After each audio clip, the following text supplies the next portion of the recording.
Study IQ IAS, आपका selection हमारा mission.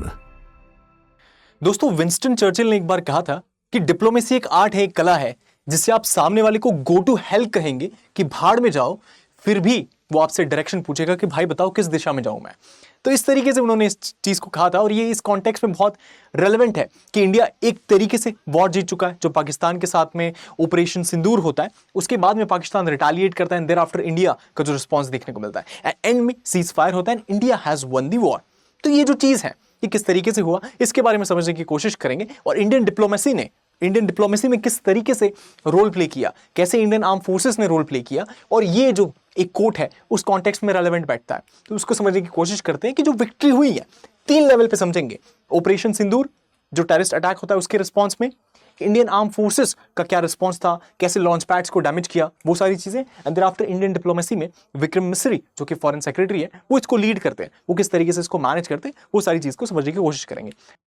और कोई भी वीडियो नोटिफिकेशंस मिस ना हो तो उस वजह से आप ये यूरिस्टिक यूपीएससी टेलीग्राम चैनल को ज्वाइन कर सकते हैं। Thereafter continuing with the lecture, पहली जो बात है ऑपरेशन सिंदूर, तो किस तरीके से होता है। 22 अप्रैल को पहलगाम जम्मू कश्मीर में टेररिस्ट आतंकवादी हमला होता है, जिसमें 26 सिविलियंस जो टूरिस्ट थे, मेजॉरिटी ऑफ देम, उनकी डेथ होती है, उनको उस तरीके से मारा जाता है। अब उसके बाद में भारत सरकार 10-12 दिन के गैप के बाद में ऑपरेशन सिंदूर लॉन्च करता है, जिसमें जो भी टेरर कैंप्स थे, जो भी लॉन्च पैड्स थे पाकिस्तान के अंदर और पीओके के अंदर, इस तरीके से अगर आप देखेंगे, जैसे मुरीद के पाकिस्तान में एक रीजन है, वहां पे ऐसे टेरर कैंप्स थे और बहुत सारी रीजन्स थे। तो 9 जो भी टेरर कैंप्स थे वहां पे अटैक कर कर उनको न्यूट्रलाइज किया जाता है, डैमेज किया जाता है, ताकि आतंकवादियों का जो एक तरीके से पनपने या फिर जो नरिशिंग ग्राउंड है उसको रूट से खत्म किया जा सके और ये इंश्योर किया जाए कि इंडिया में पीस और स्टेबिलिटी बनी रहे और कोई बाहर से एक्सटर्नल उस तरीके से इन्फिल्ट्रेशन जम्मू कश्मीर वाले रीजन से, एलओसी वाले रीजन से ये ना हो। तो उस वजह से ये चीज किया जाता है। अब उसी के साथ में अगर आप देखेंगे कि हमने ऑपरेशन सिंदूर लॉन्च किया, ये सारी चीज हुई, and thereafter if you see कि हमने इसमें अचीव क्या किया, आप देखेंगे कि सबसे पहले जो भी टेरर लॉन्च पैड्स थे जहां से आतंकवादी की ये जो उनका ब्रेन वॉश करना, ये सारी चीज शुरू होती है, उसको डैमेज किया, उसको खत्म किया। उसके बाद में पाकिस्तान के मेनलैंड में जाकर, उनकी जमीन में जाकर डीप स्ट्राइक किया। लेकिन समझने की बात यह है कि इंडियन एयरफोर्स या इंडियन आर्म फोर्स वहां पे उस तरीके से नहीं गए थे। डीप स्ट्राइक किया बाय यूजिंग स्कैल्प मिसाइल या लॉइटरिंग म्यूनिशंस का इस्तेमाल किया। मतलब भारत की जमीन पर रहकर इन सारी टेक्नोलॉजी का इस्तेमाल करके, डिफेंस इक्विपमेंट का इस्तेमाल कर उन सारे टेरर कैंप्स को डैमेज किया गया। यह चीज देखने को मिलता है। उसके साथ में एक रेड लाइन, एक लक्ष्मण रेखा भी ड्रॉ की कि पाकिस्तान अगर इससे ज्यादा कोई चीज करेगा तो इंडिया उसको सहेगा नहीं, उसका रिस्पॉन्स रिटेलिएशन जरूर देखने को मिलेगा, और वो चीज हमको देखने को भी मिला। तो ये चीज उनके दिमाग में डाली गई कि आपको इस चीज को समझना होगा कि आतंकवाद अच्छा बुरा आतंकवाद नहीं होता है। आप उस तरीके से आतंकवाद को नरिश कर रहे हैं, जैसे तहरीक तालिबान जिस तरीके से वो उनके लिए बेड टेररिस्ट हो गए क्योंकि वो उनके खिलाफ लड़ रहे हैं। जबकि अगर आप बात करेंगे बाकी जो हाफिज सईद है, लश्कर तैयबा है, जैश ए मोहम्मद है, ये जो इंडिया के अगेंस्ट लड़ते हैं या इंडिया में आतंकवाद फैलाते हैं, ये उनके लिए गुड टेररिस्ट हो जाते हैं। तो यही दिक्कत आती है डेफिनेशन की। और इसमें इस कॉन्टेक्स्ट में हिलरी क्लिंटन ने भी बहुत सटीक बात कही थी कि अगर आप अपने बैकयार्ड में सांप पालोगे, आप ये सोचोगे कि ये आपको काटेगा नहीं, तो ये होने वाला नहीं है। और उसी तरीके से तहरीक तालिबान ने पाकिस्तान को जिस तरीके से परेशान किया हुआ है, ये उस कॉन्टेक्स्ट, उस बात को साबित भी करता है कि जिस तरीके से इन्होंने टेररिज्म को उस तरीके से ग्रो किया, कहीं ना कहीं आज उन्हें हर्ट कर रहा है। और वही चीज, यही आतंकवाद जिस तरीके से वो फैला रहे थ्रू आईएसआई, इनके आर्मी एस्टैब्लिशमेंट्स के थ्रू, और इन्फिल्ट्रेशन करके जम्मू एंड कश्मीर में ये सारी जो चीजें कर रहे हैं, ये इनको आज हर्ट कर रहे हैं। और इस वॉर में बहुत ज्यादा इनको हर्ट किया है क्योंकि पाकिस्तान की इकोनॉमी ऑलरेडी बहुत खराब थी, और ये वॉर के बाद में जो नुकसान हुआ है, मतलब बहुत खराब स्थिति है, इकोनॉमी की बात ही नहीं कर सकते। इसी वजह से IMF ने लोन दिया है, और ये जो लोन दिया गया है एक तरीके से ऐसा समझा जा रहा है कि मतलब अगर ये वॉर कंटिन्यू होती और लोन दिया रहता तो कुछ इस तरीके से होता कि ये लोन का अमाउंट वॉर में इस्तेमाल होता, क्योंकि कितना ये लोग, जो भी IMF की कंडीशनैलिटीज रहेगी, कितना उसको मानेंगे, क्योंकि कहीं ना कहीं आर्मी एस्टैब्लिशमेंट पावर में है, करप्शन है, तो वो कहां पैसा चला रहेगा पता ही नहीं चलेगा।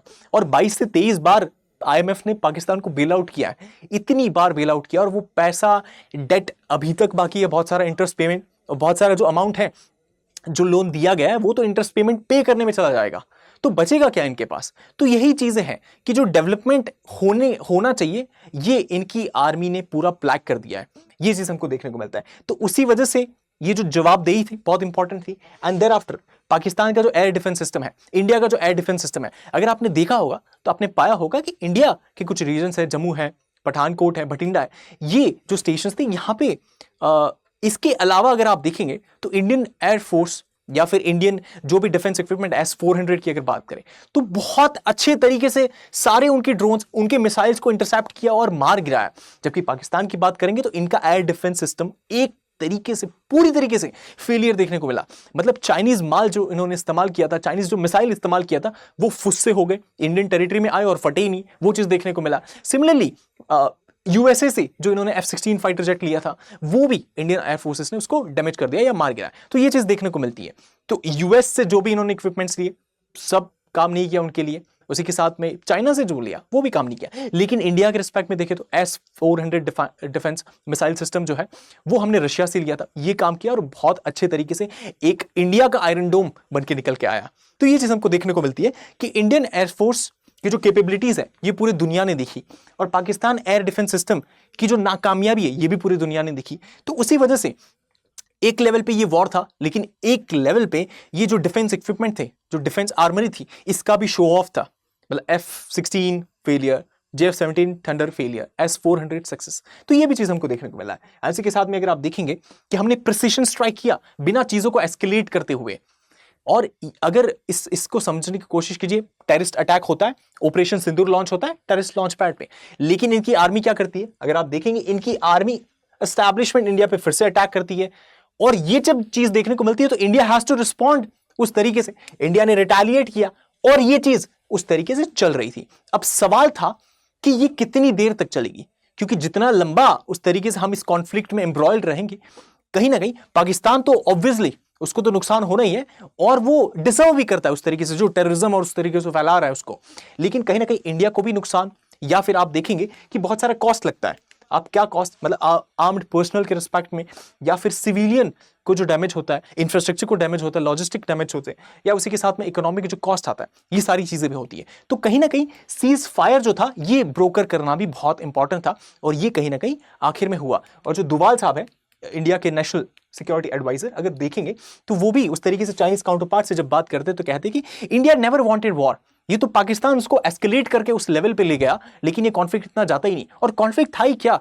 टेररिस्ट जो भी कैंप्स थे उनको इंडिया ने न्यूट्रलाइज कर दिया, बात खत्म। उसके बाद हमने बदला ले लिया उस चीज का। लेकिन आर्मी एस्टैब्लिशमेंट उस तरीके से अटैक करती है, ये जो था ये बहुत ही पागलपन वाली चीज थी। तो ये चीज को ये भी कहते हैं, और कहते हैं कि सीज फायर आखिर में हम ये चाहते थे, and that is something that we brokered. ये चीज हमको देखने को मिला। एंड इसी के साथ में अगर आप देखेंगे what else did we achieved with Operation Sindoor, आप पाएंगे कि हमने पाकिस्तान मिलिट्री एस्टैब्लिशमेंट के जो भी जो एयर बेसेस थे उनको डैमेज किया। ये सारी चीजें हमको देखने को मिली। एंड ट्राई सर्विस कोऑर्डिनेशन देखने को मिला। Indian arm forces, Indian navy, Indian air force, तीनों में एक जॉइंट कोऑपरेशन देखने को मिला। और किस तरीके से ये चीज हुई, ये बहुत ज्यादा देखने लायक थी। उसी के साथ में एक ग्लोबल मैसेज सेंड किया कि इंडिया रिटेलिएट करेगा अगर कुछ भी इस तरीके से पाकिस्तान की तरफ से या टेररिज्म के रूप में कोई भी खतरा देखने को मिलता है।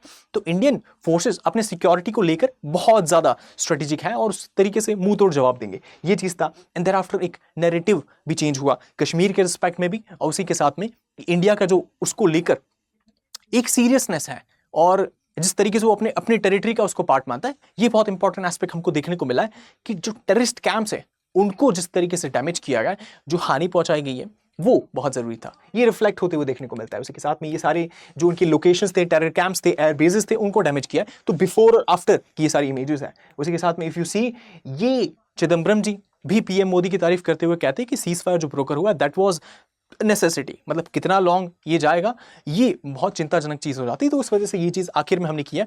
और ये जो चीज हुआ है, अगर आप देखेंगे हमारे आर्म फोर्स ने मुंह तोड़ जवाब दिया उनको, तो that was the victory of our armed forces.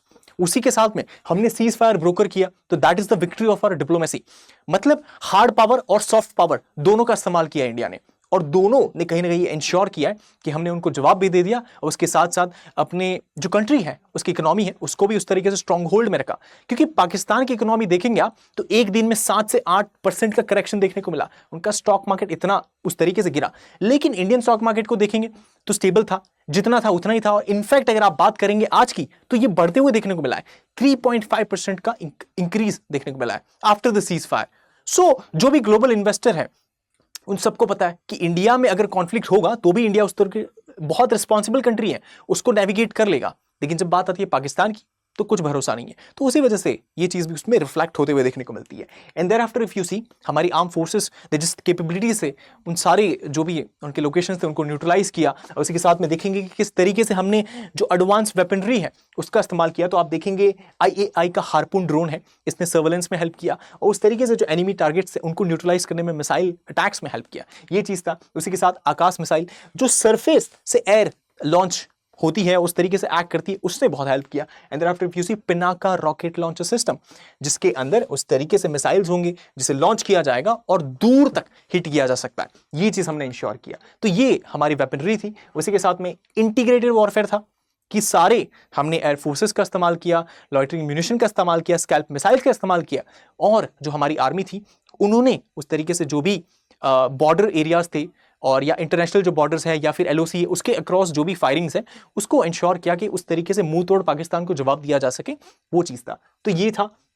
उसी के साथ में हमारा जो मॉडर्नाइजेशन पे एफर्ट था, हमने DRDO के थ्रू और जो भी अपने डिफेंस इक्विपमेंट को बेहतर किया, ये सारी चीज़ें रिफ्लेक्ट होते हुए देखने को मिली। S-400 का जो परचेस था 2019 के आसपास हमने जो किया था, वो आज एक्शन में हमको देखने को मिला था इस वॉर के समय पे, और बहुत ही सही डिसीजन था जो हमने उस समय पे लिया था। तो that was thing, integrated warfare देखने को मिला। 5 वेपन्स जिन्होंने ऑपरेशन सिंदूर में बहुत ज्यादा इंपॉर्टेंट रोल किया। कौन से वो वेपन है? वो है स्केल्प मिसाइल, इन्होंने बहुत इंपॉर्टेंट रोल किया। Thereafter if you see kamikaze drones जो कि लॉइटरिंग म्यूनिशन थे, तो कोई एरिया है वहां जाएंगे, लॉइटर करेंगे, एंड देयर आफ्टर जैसे ही टारगेट आएगा वहां पर उसको प्रिसिशन से हिट करेंगे, और जो सिविलियन कैजुअलिटी है वो बहुत ही कम होगा इसमें। उसी के साथ में आकाश मिसाइल जो हमने बात किया, surface to air launch missile. Thereafter L-70 anti aircraft gun, जो एयरक्राफ्ट है उनके फाइटर क्राफ्ट है उनको रोकने के लिए, उनको अटैक करने के लिए, न्यूट्रलाइज करने के लिए ये चीज को हमने इस्तेमाल किया। देयर आफ्टर इफ यू सी इसके जो वेरिएंट्स थे, क्या अपग्रेड थे, वो सारी चीजें हैं। एंड ये एक एस्पेक्ट था। उसी के बाद में इंडियन डिप्लोमेसी की अगर विक्ट्री की बात करेंगे आप, तो हर कोई जब इंडिया ये वॉर जीत जाता है उसके बाद हर कोई आता है कि अरे ये तो हमने मीडिएट किया है। So if you see from Trump side, उन्होंने कहा कि मैंने पाकिस्तान और इंडिया को साथ में लाकर उस तरीके से मीडिएशन किया और सीज फायर ब्रोकर किया। उसी के साथ में इफ यू सी UAE के जो उस तरीके से लीडर ये भी कहते हैं कि इंडिया पाकिस्तान का जो मीडिएशन है ये इन्होंने किया है। तो जब सक्सेस होती है, जब आप विक्ट्री करते हैं, तो कहीं ना कहीं बहुत सारे उसके फादर्स मिल जाएंगे आपको। तो वो चीज़ देखने को मिल रहा है उसी के रिस्पेक्ट में। लेकिन एक्चुअल विक्ट्री तो इंडियन डिप्लोमेसी का, जो हमने बैक चैनल टॉक्स से US हो या जितने भी वेस्टर्न नेशंस हैं उनको कॉन्फिडेंस में लिया कि India is going to do this operation, और उसमें किसी भी सिविलियन को कोई भी कैजुअलिटी नहीं हुई है।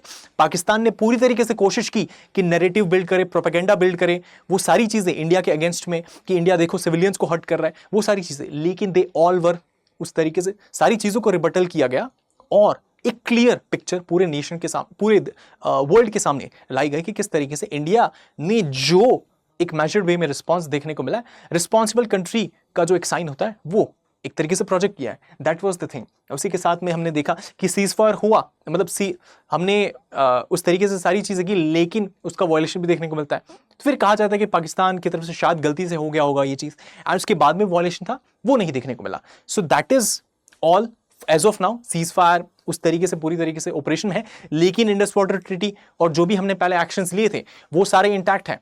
मतलब पाकिस्तान ने जो ये हरकत की है उसके लिए पनिश तो करना बहुत जरूरी है। तो ये चीज देखने को मिल रही है कि all those things are there, लेकिन जो बुलेट्स का फायरिंग है, जो बॉर्डर्स के अक्रॉस कॉन्फ्लिक्ट था, वो जिस तरीके से था वो उस पर रुकाव देखने को हमको मिला है। उस तरीके से इनकी DGMO की मीटिंग्स है, एंड देयर आफ्टर क्या फर्दर डेवलपमेंट्स होंगे वो हमको देखने को मिलेंगे। तो ये सारी चीजें थी। तो हमारे स्ट्रेटेजिक बैक चैनल्स ने हमको बहुत मदद की।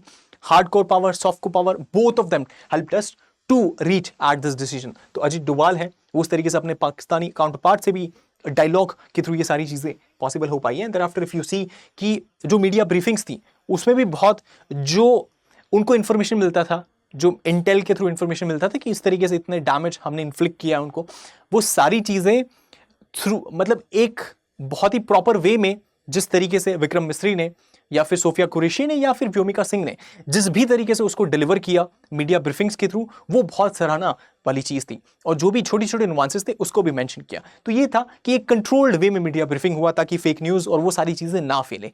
ये चीज हमको देखने को मिला था और वो सारी चीजों को कॉन्फिडेंशियल रखा जा सके। सो दैट वाज दैट। एंड उसी के साथ में स्ट्रेटेजिक ऑटोनॉमी को मेंटेन रखा हमने और नेशनल इंटरेस्ट को आगे रखा। जो वो चीज़ हमको देखने को मिलता है। और उसी के साथ में इंटरनेशनल जो परसेप्शन है उसको मैनेज करके रखा कि पाकिस्तान जो भी प्रोपेगेंडा नैरेटिव बना रहा है इंडिया के अगेंस्ट में, वो चीज़ ना हो, उसमें पाकिस्तान को फेल करना है, वो चीज़ देखने को मिला।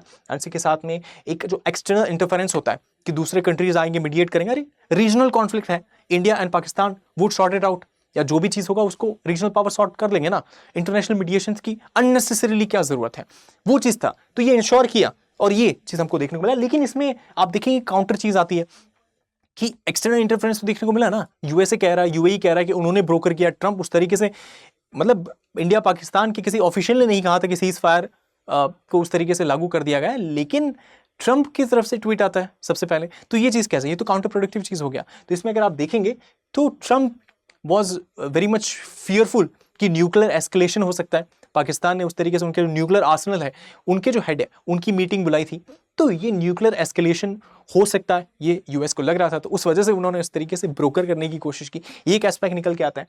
दूसरा निकल के आता है कि यूएस साउथ एशिया के जियोपॉलिटिक्स में एक बड़ा प्लेयर निकल के आ रहा है, जिस तरीके से ये ब्रोकरिंग वगैरह हो रहा है या जो मीडिएशन देखने को मिला है। उसी के साथ में यूएस का जो इंटरेस्ट है पाकिस्तान और इंडिया में, जो ट्रेड्स है और ये सारी अपॉर्चुनिटीज है, वो एस्पेक्ट देखने को मिलता है। मतलब अपने बेनिफिट के लिए इस तरीके से इन्होंने चीज किया। सिमिलरली इनके F-16 फेल हो रहे थे, तो ये एस्पेक्ट था, F-16 फेल हो रहा है, इनके जो डिफेंस इक्विपमेंट है, जिसका ये सोच रहे थे कि हम अपने वॉर इक्विपमेंट्स को उस तरीके से बढ़ा चढ़ा के दिखाएंगे कि देखो किस तरीके से ये बहुत ही अच्छे हैं, लेकिन वो चीज़ देखने को नहीं मिला। S-400 ये ज़्यादा बेटर तरीके से परफॉर्म कर रहा था, सुकोई जो है ये ज़्यादा बेटर तरीके से इंडिया ने उसको यूटिलिटी में लाया, तो ये चीज़ था।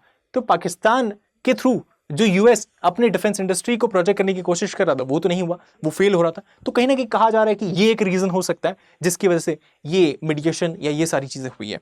सो ये सारी चीज़ें हैं। And thereafter if you see कि ये जो भी है उसका सीज फायर वॉलेशंस ये सारी चीज़ें हुई है, अब क्या अपडेट्स होती है वो सारी आपको जो टेलीग्राम चैनल है यूरिस्टिक यूपीएससी वहाँ पर मिल जाएंगे। So that was all about how India has won the war and most importantly our armed forces, उसके साथ इंडियन डिप्लोमेसी ने किस तरीके से रोल प्ले किया है। So combo of hard power, combo of soft power, दोनों ने मिलकर ये चीज़ इंश्योर किया है। If you like this video, do like, share and subscribe with your friends, and अगर जितने भी आपके दोस्त हैं उनके साथ जरूर शेयर कीजिएगा। Thank you so much for watching. Study IQ IAS, आपका सिलेक्शन हमारा मिशन।